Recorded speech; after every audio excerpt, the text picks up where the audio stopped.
I look over, and they're dumping beer coolers out the road, and they're doing burnouts in my van.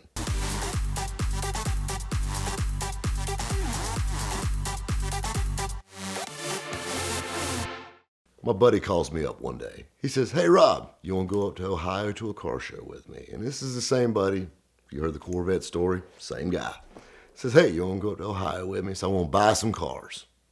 And I said, "Heck, I'd like to go up there with you and spend your money. We can handle that." He said, "Good."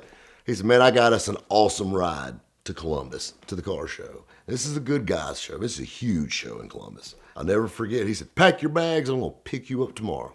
Late model Chevrolet conversion van comes pulling up. And I'm like, man, that's a plush ride. He's going to drive. I can sit back and watch TV on the way to Columbus. And sure enough, he pulls up in this little van. It's clean as a pin. I open the door and I look inside it. It smells really, really clean. Like a over-the-top clean smell. But, hey, nice van. Got that crushed kind of velvet velour interior in it, and all the wood and the mood lights and all this stuff. He said, "Yeah, that's gonna be our ride." I'm like, "Heck yeah!" So I throw my bags in the back. He said, "Yeah, there's even a cooler out back in the back of the van." He said, "Heck, built in." I said, "I even went in and put some drinks with ice in them." I was really. He said, "Heck, go up there and get you a Pepsi or whatever you want." I kind of cut through the captain's chairs, walked to the back, and I noticed something weird that I never noticed about this van before. Now, keep in mind, we weren't just a few minutes up the road at this point. There's duct tape, like an X, on the roof, on the headliner. It's kind of odd. And the headliner is kind of, I won't say burnt, but kind of funny looking in a spot. And I know this guy, the cars he buys, and I'm like, "Hey, what's the deal with the duct tape?" He goes, "What? It's a one-owner van." I said, "Really?" He said, "Yeah." I said, "Did you buy it from that owner?" He goes, "Well, not exactly." He said, so I sat back down drinking my drink. I said, "I've got to know. What are you doing?" Well, at this point, the van starts skipping.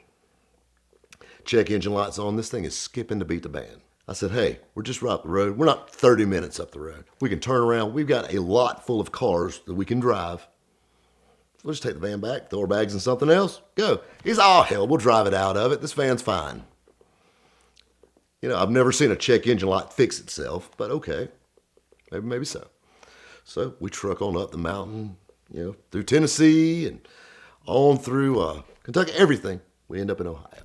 The van makes it there, running on about 6 cylinders, but it does make it. Still hasn't told me about the duct tape yet. And keep in mind, by this point, I've already been sacked out in the back. I was watching a DVD in the back of it that I found laying around in it. I didn't think anything about it, Pull up to the main drag. I said, "So where are we staying at?" He goes, "You know what? I was hoping we can find a room up here." Now, keep in mind, this show has about 5,000 cars in it, and Columbus is a big place. But when you have an event with 5,000 vehicles at it, probably getting a hotel room remotely close to the event is going to be hard to do, especially the day of it. And I said, "So you're telling me we have no hotel?" He says, "No, sir. We don't have a hotel. We're going to find one." So we're driving down the main drag in this van, skipping down the road. We pull in to a Holiday Inn Express. And I don't know much about Columbus, Ohio. It's the very first time I've ever been to Columbus, Ohio. And one thing I noticed about this Holiday Inn Express is different from every other Holiday Inn Express. They had bars on the windows. Maybe decorative, giving it the benefit of the doubt, whatever. So we pull in, no vacancies. And it said it on the sign, but we went in just in case. I noticed that this guy that was working the counter had a picture of a little red Corvette sitting there. "Is that your Corvette?" He goes, "Sure is. It's my pride and joy." I said, "Really?" I said, "Tell me about it." And we get talking about the Corvette. And I said, "I'm a Corvette guy." And of course, just like guys with kids, they break out pictures and all that stuff. I'll show him a picture of my Corvette. He's like, "Man, that's badass." I'm like, "Yeah, I know." But anyway, we get going back and forth. And he goes, "I may be able to help you out. I've got a room on the top floor that we can't rent because it has a roof leak. It's not going to rain this weekend. And I can rent it to you guys at a discounted rate."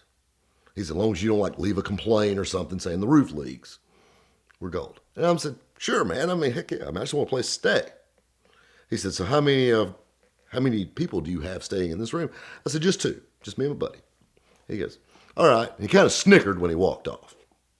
Didn't think anything about it. Got a room. My buddy's outside in the van. I'm like, I noticed the key had a heart on it. There again, benefit of the doubt. This could be a Columbus thing. I don't know. We grab our bags and we go up to the 4th floor, penthouse suite at the Holiday Inn Express. And notice that all the doors have hearts, red hearts with a number on them. And the carpet's pink. Not getting a good feeling, but going with it. It's a room. Walk in, unlock the door. Red heart-shaped tub, king-size bed, all tile floor. There's no carpet in it. Basically, they hose this love shack out if they need to. And this is our room. Got the big glass window that don't open, obviously, because I would have probably jumped out if I could have. And there's a chair, like a vinyl chair there in the bed, and a heart-shaped tub. And then the bathroom. And I told my buddy, I said, 1 footsteps in that heart-shaped tub, I will blow your head off. I'm a concealed weapons permit. I will shoot you dead right here in the tub. I slept in this vinyl chair like my face would stick to it at night. Oh, it was horrible. It was horrible. And here he is, had the bed, and I was sure as hell not jumping in there. No. We had an agreement to leave the room 10 minutes apart so we didn't have any Freddie Mercury speculations going on.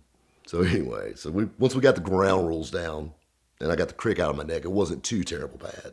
We go to the event, we bought several cars.